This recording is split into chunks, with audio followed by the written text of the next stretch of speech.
Morning. Morning, Bill.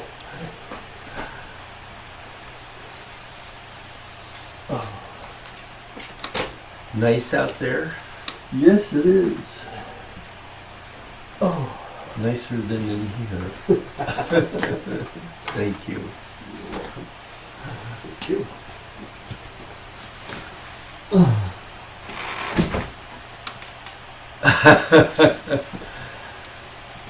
Tired? No. Actually, yesterday was the first normal day since we got back. Yeah. I felt somewhere between 60 and 80%, 70% and 70% Great. of what I should be for most of the time. And then yesterday it just snapped back, as it Great. always does, but not usually taking a week. But Well, yeah, funny about that. Everything is taking longer. yeah. Well, I thought we'd be like this today because Jeff's not with us, Right. Okay. but we are recording. Okay. And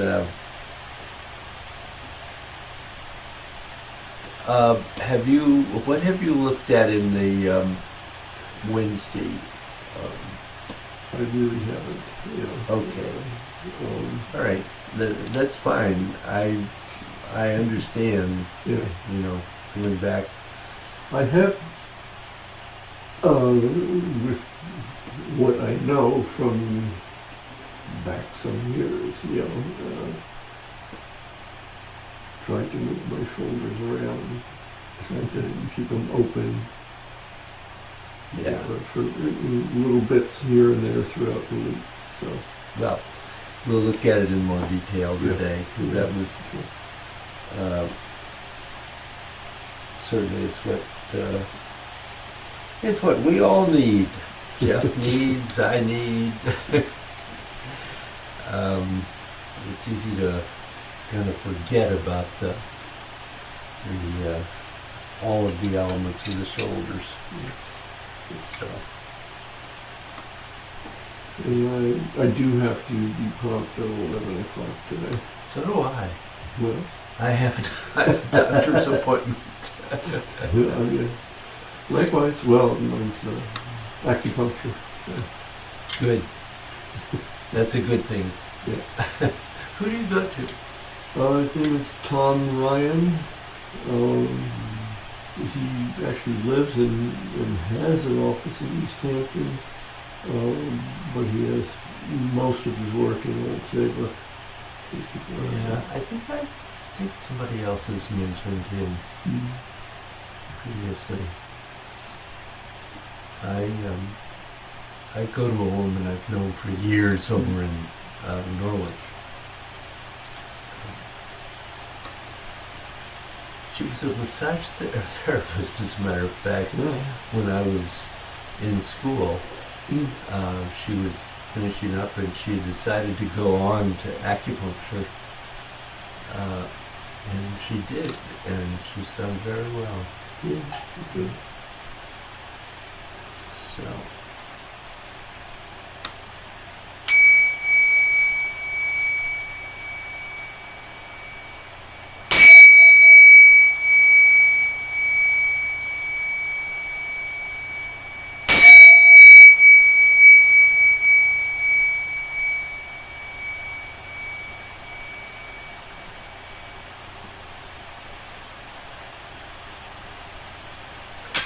Well, the team show's happy today.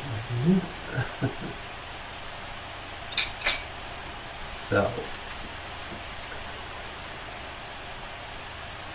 I'm going to say a little bit more here before we actually move open and close our shoulders a little. Couple of things I want to mention. One is that how important, of course, we know that the heart is to our health. Since we don't function very well without it. And also the fact that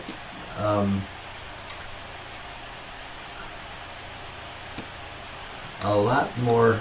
Oh no, that's not what I wanted to. So we have two issues here.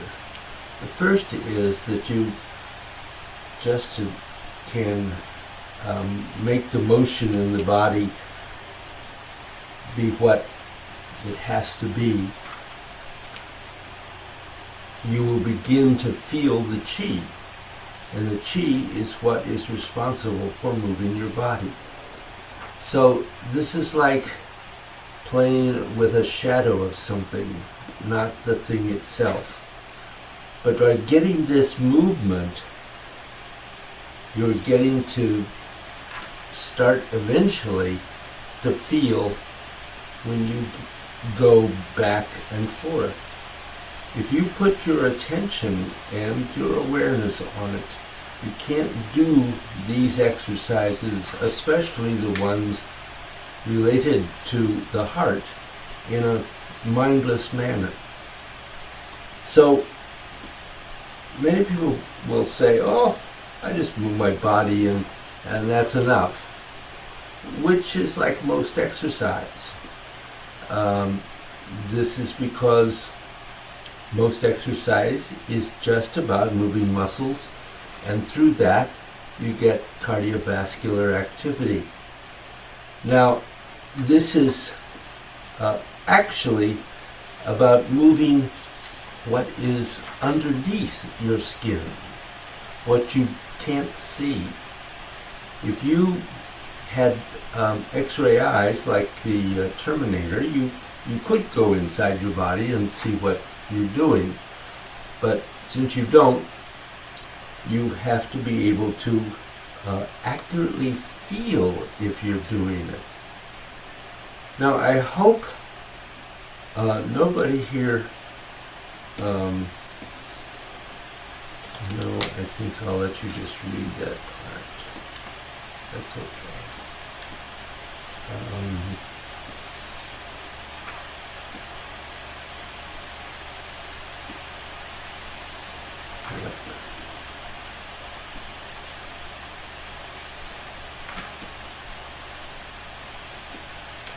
So,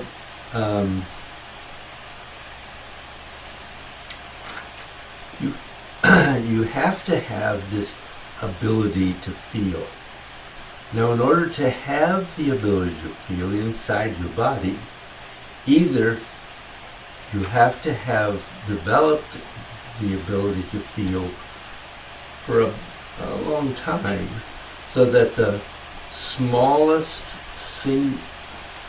signal will tell you you're doing it. Or you need to make your mind fairly quiet so you can distinguish the feeling among the many other feelings that you could have inside your body. So you need to make your mind feel quiet. So as you may remember, since you, I guess, haven't looked at the thing, there are three primary things that we are moving in the shoulder, not just the shoulder. The first one is the shoulder joint itself, which is really the easiest way to feel it, I think, is to follow your collarbone up to the top of the shoulder, because right between the collarbone and the arm, there's a little hollow, and that's the place you're trying to open and close. And so, obviously, it doesn't move a great deal for most of us. However, if you've ever seen a picture of a pitcher throwing a fastball, often they have quite a space there. And Yang Cheng Fu actually was supposed to be able to put an egg into that space. So that's the first one. That's my goal. What? That's my goal. Is it? I'm giving up on that one. So,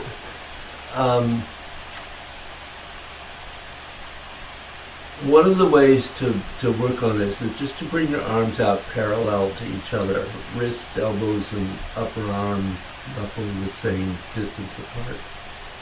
And then just simply try to allow that joint to open and close without doing any particular muscular movement or moving the chest in any way, but just let that space open and close.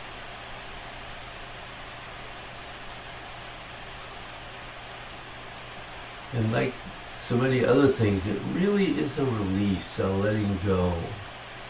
It's not a making it happen.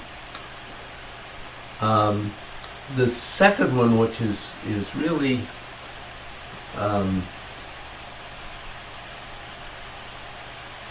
well, I started to say it's more difficult. I don't know that that's really the case, but it is the scapula, the shoulder blades, is actually part of the shoulder opening and closing.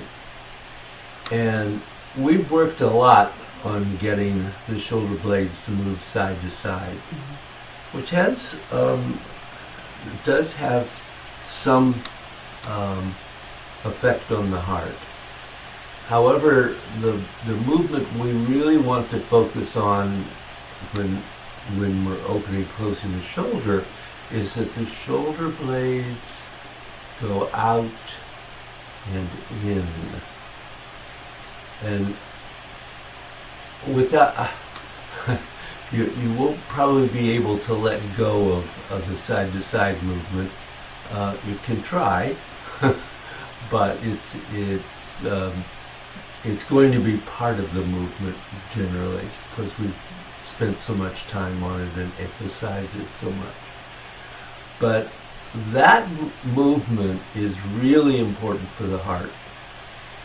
It's good for the health of the heart. It helps increase the function and the flow of the blood. It's just a really powerful part of this movement. And again, it's not much. Certainly at first it's not much. And you have to be really careful that you don't try to do it with the chest or the back. So, going back to the same place, it goes out and it comes back in, and you can feel that if it's actually doing it. And it's not, as I said, a huge movement, but you can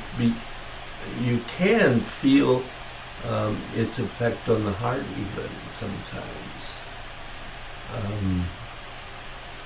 If you're really effective at doing it, particularly when it comes in, it presses the heart and then releases it.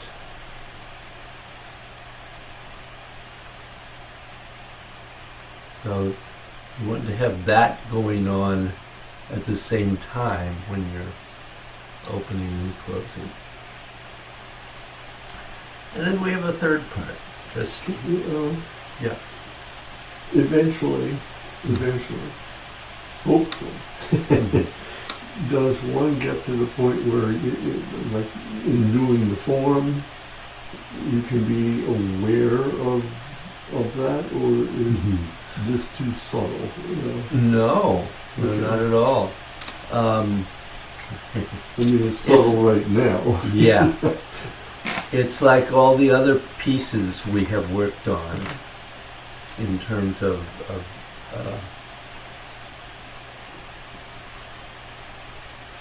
either the 8 gates or the form, although we haven't really tried to move things so much into the form.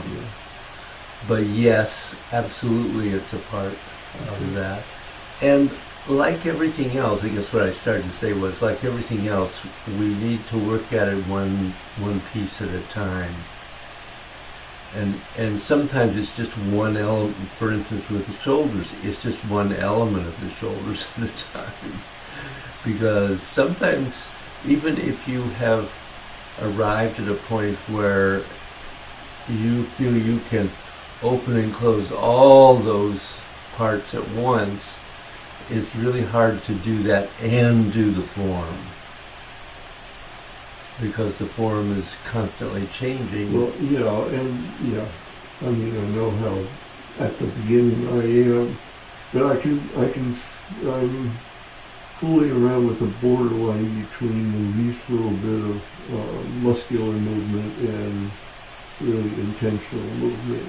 Yeah, It flops back and forth sure. over that line, but it is such, it requires such concentration, and it's so little that it's hard to imagine actually paying attention to it in the midst of what's going on in the form.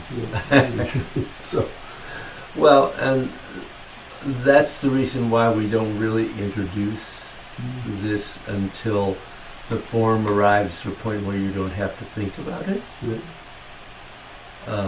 which is what you're trying to arrive at anyway. But if you don't have to say to yourself, "What's next? What am I doing now?" Then you can focus on what else is happening at the same time. When you think about the form, and we're looking at a lot of different pieces of opening and closing, which should all be going on consistently, all together, all of those parts. So it's, in a way, it's almost like another form within the form, if you will. But you do want to be able to arrive at a point where, as you go through all of those parts, you can open and close and open and close and open, and all of the parts that you want to happen are happening without having to say them or think about them, really. Ultimately, they just happen. Difficult with opening and closing the form. I'm not saying that's not the case at all. But it is why we work sometimes on these things with the gates, because it's a lot easier in a smaller number of postures and repetitive movement. And if it can be built there, then you can. Yeah, then you can move it. So, the third one that I haven't mentioned is the shoulder's nest, which we already know should be soft and capable of sinking and coming out. And so the shoulder's nest, along with the other two, is also opening and closing. And so there is a movement, very subtle. It's one of the things about opening and closing is eventually the feeling is very concrete, but the movement of most of it is extremely subtle. So, not necessarily the easiest thing to accomplish. So,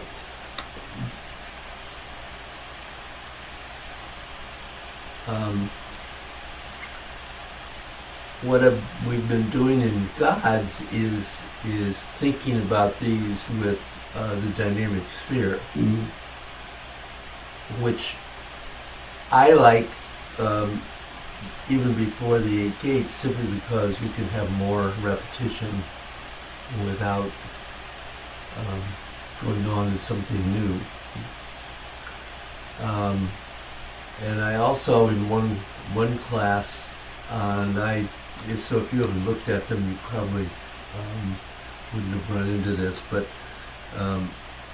some of you more advanced people were feeling that the dynamic sphere, even in the bow stance, was too easy and not demanding enough. So I taught a couple of other ways of looking at and using the dynamic sphere, which I might just mention. I don't know how you feel about that particularly, but Not needing to be more difficult about Yeah. it. I don't have that sense. okay. I will say that doing a dynamic sphere after having left it alone for quite a while, Yeah. the same as cloud hands, feels so good to get back there and do it simply. Yeah. And now I have more tools at my disposal than I did some years ago. And it feels so much better and different, so I don't, at this point at least, don't feel the need to challenge myself to leave that. Okay. Well, I may then. But I'm open to the challenge, but it's not something that generate on my own. I'll tell you what. I'll just show you the two that I showed them. One of the things, I don't know whether I said this to you or not, but in the class where we were simply working on that whole 8-gate practice, I pointed out that in the dynamic sphere practice alone, there are at least 100 variations. I never have tried to count them. I have not practiced all of them myself extensively, I will admit. But Master Joe has created quite a challenge for us with this practice. Well, I know last week with Bill Bynum, you went through moving the quarter and Oh, okay, I Every did do that. Yeah. That's okay, so I did those. Okay, well, never mind. I won't do that again. You don't need. well, actually, I could stand the repetition. Okay. I knew what you were doing, but when we did dynamic sphere all the way back years ago, and we went into some complexity. It was moving.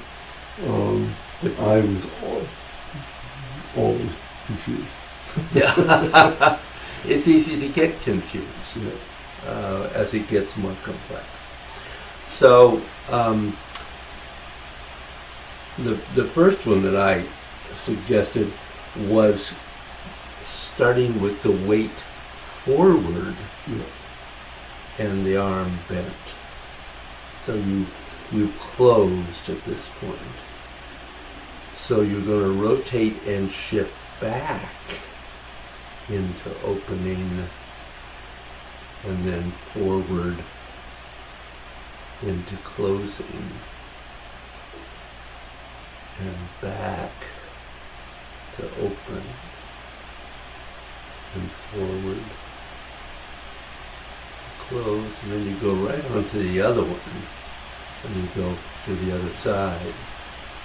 So that's not too hard to grasp. Mm-hmm. It's a little hard at first to do it, Yeah. but the other one was last week. What I did was go to the second movement of changing where the pattern begins, going around the circle. Yeah. And actually the the way that Master Joe wants you to do that is to do all 8 different starting points. However, I've never taught more than 4.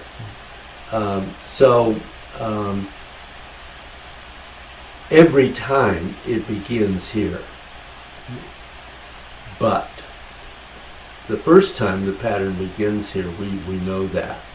The second time the pattern is actually going to begin at 9 o'clock.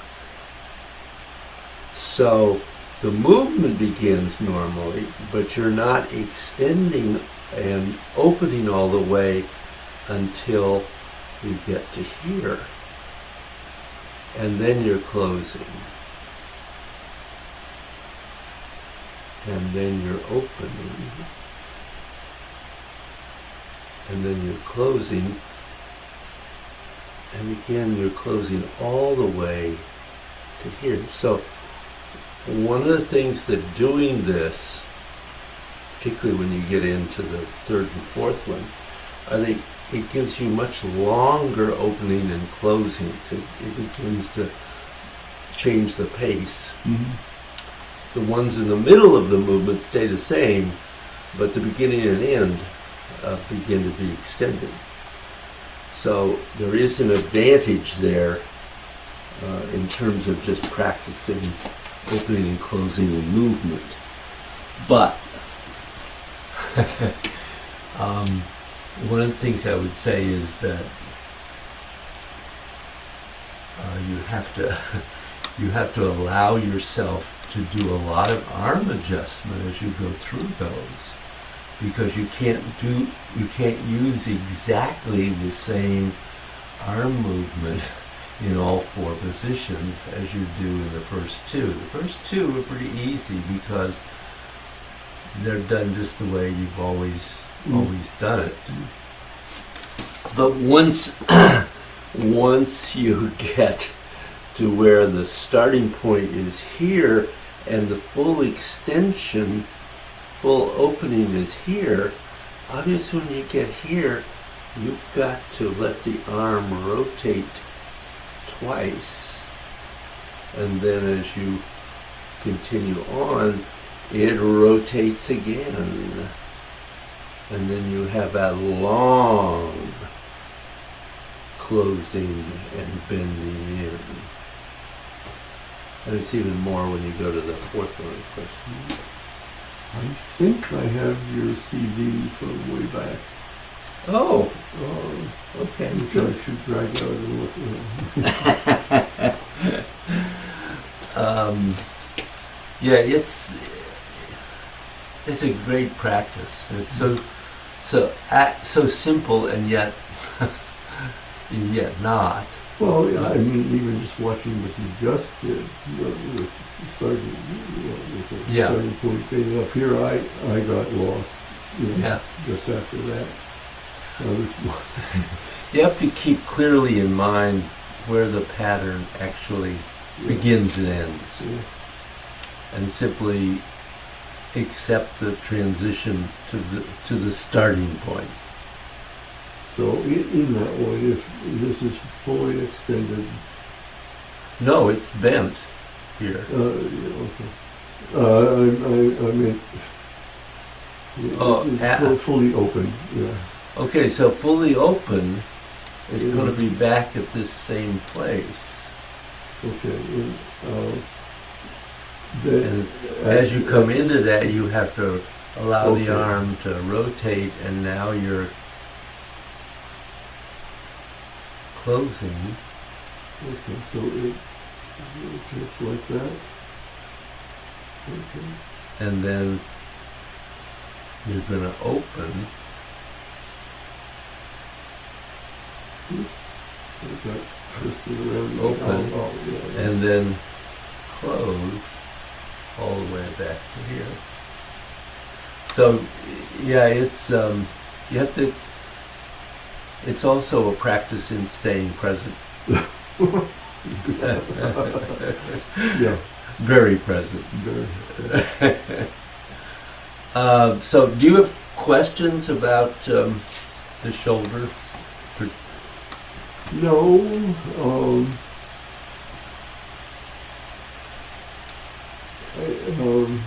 obviously this will be useful throughout, but especially in gods, there's so much. So that's the form. But there's, in three, in gods in particular.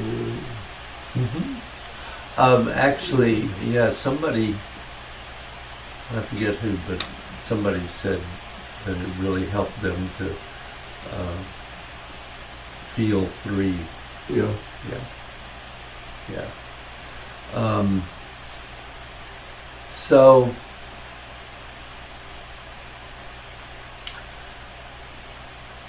I guess one of the things would be just to do, starting with just trying to feel the shoulder joint open and close.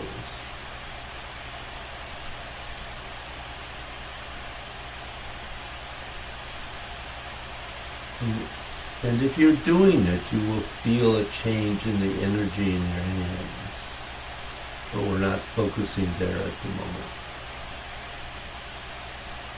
And then see if you can add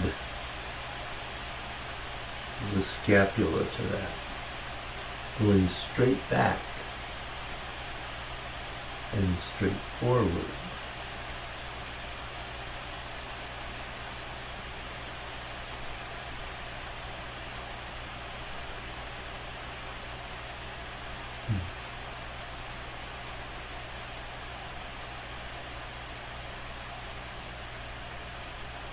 And then the shoulders nest.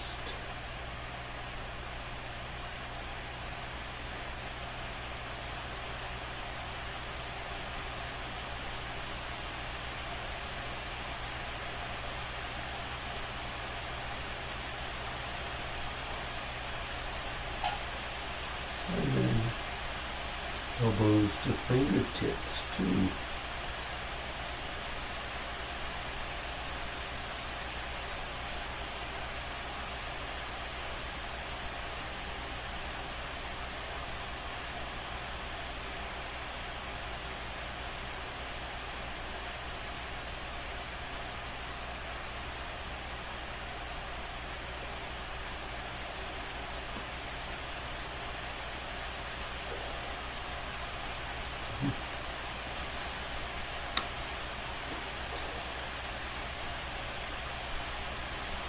Some sense of that? Yes. Easier with the shoulder joint and the scapula than with the shoulders nest. Oh yeah. I somehow instinctually went to chest breathing to get it going, and said, stop that. Yeah. But, so 8 gates, and Okay. see how much of it comes in to it.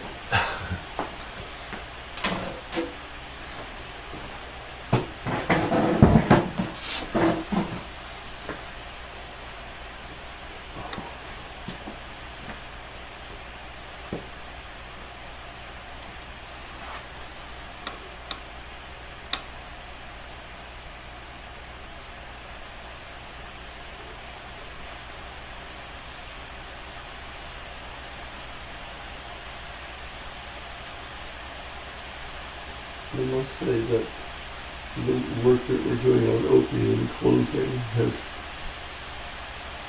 affected my notion of Zoom, which I had always tried to do, but couldn't understand what was required.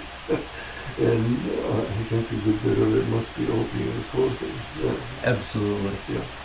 Because in order to really effectively do opening and closing, you have to be able to be in some. Yeah.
That was quite good, I thought, Bill.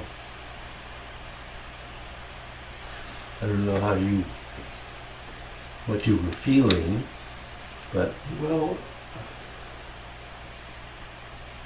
at some point along the way, I realized that I was paying much more attention to myself and less to you than I usually do. oh, good. That's a good thing. You know, it's just difficult when you're, you know, I mean, whether it's telling Cynthia what I've been up to with just a couple arm motions, you know, it's different than when I'm by myself in the study doing whatever I do, Yeah. you know. Yeah. But I felt more like this didn't matter as much. Good. You know, so, Good. no offense. And then whatsoever. Did you feel that you could move the scapula in this movement? Yes. I mean, I don't know percentages, but No. my shoulders felt pretty good, you Mhm. know, throughout, and you know, when I came up a couple of times, I don't think they raised, they stayed open, you know. Yeah. So No. Your movement is much improved. That I was nicely impressed. yeah. It looked, No, it felt good. It Yeah. felt good. It felt consistent. yeah. It felt like, you know, most of the elements were doing what they were supposed to be doing. Good. You know, bending, stretching, turning. All those. You know, all those. All those good things. Good.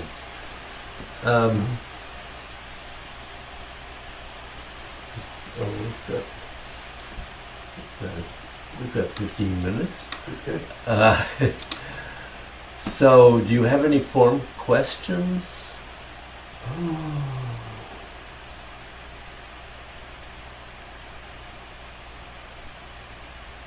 No.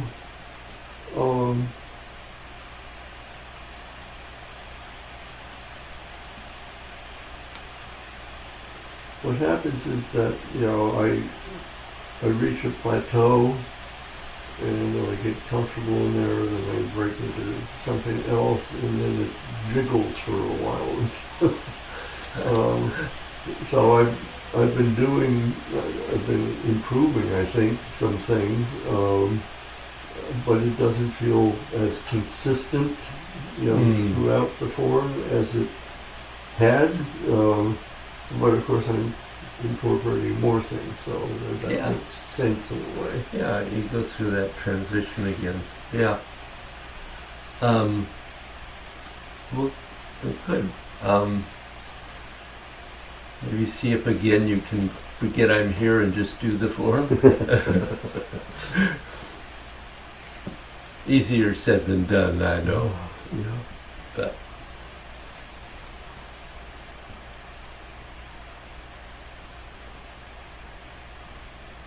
I do wish my body felt the same way day in and day out.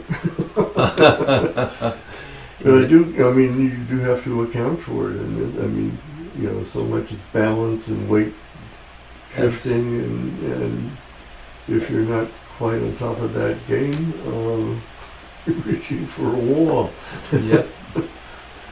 And believe me, I understand that.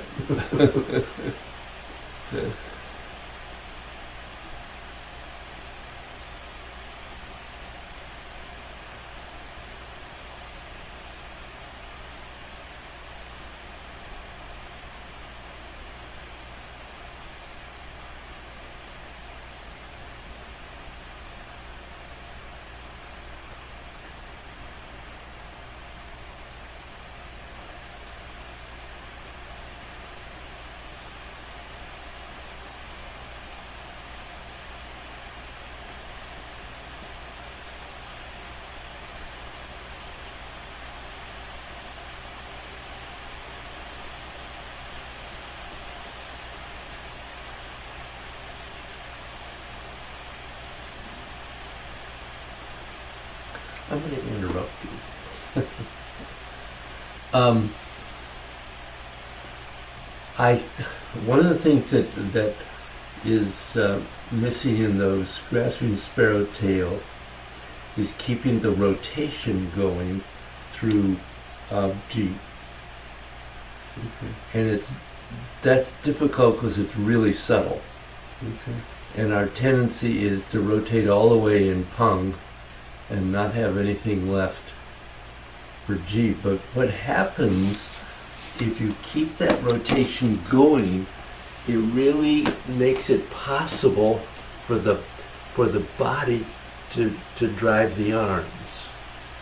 So getting that sense that the body is rotating continuously in there makes it much easier really to connect these movements with the body and not have them separate. Okay. Do you recognize? Yes, and I'm trying to think. I think what I do is over-rotate immediately. Yeah. And And then there's precious little room to continue. yeah. So also if you notice that I begin by rotating right, so that first step I rotate a little, but then I have more. So I can do Pung and G, and then use the shift forward to go out, and then in and out. And there the body isn't rotating, but there is very subtle kind of expand and contract in there. Which of course is related to opening and closing and and all the other stuff. But yeah, I have a sense of where that's going to fit in when I can afford to pay attention to it. yeah. So, It's it is very subtle, as a lot is in this where we are now. So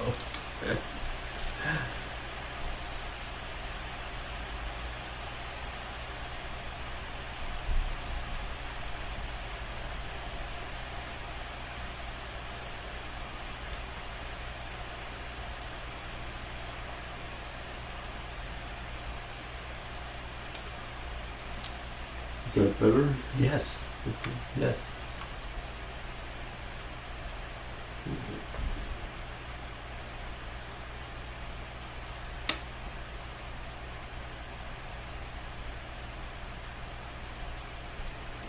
Here's a question. Is this a step here or here? It's not really forward. It's to the Side. Okay. side, but on an angle. Okay.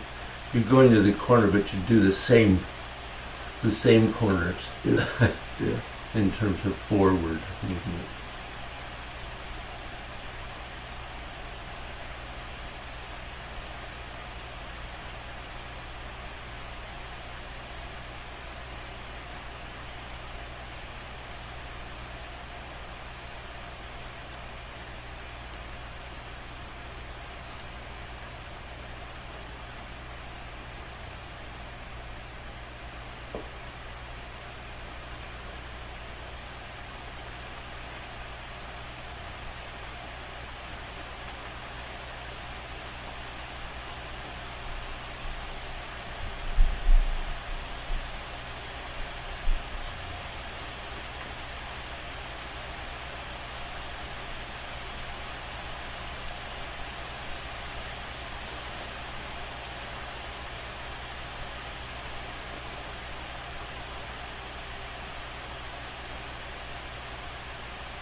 A lot of good things happening in there.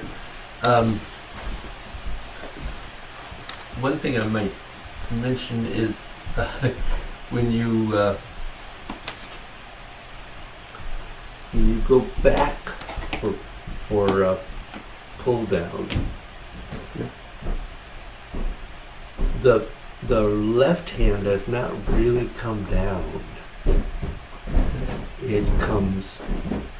As you do this, it does come in, but then this one comes up to catch the wrist, and this is controlling the shoulder, so you can pull down. Okay. If you drop the left hand, you've lost contact with Yeah. Yeah. yeah.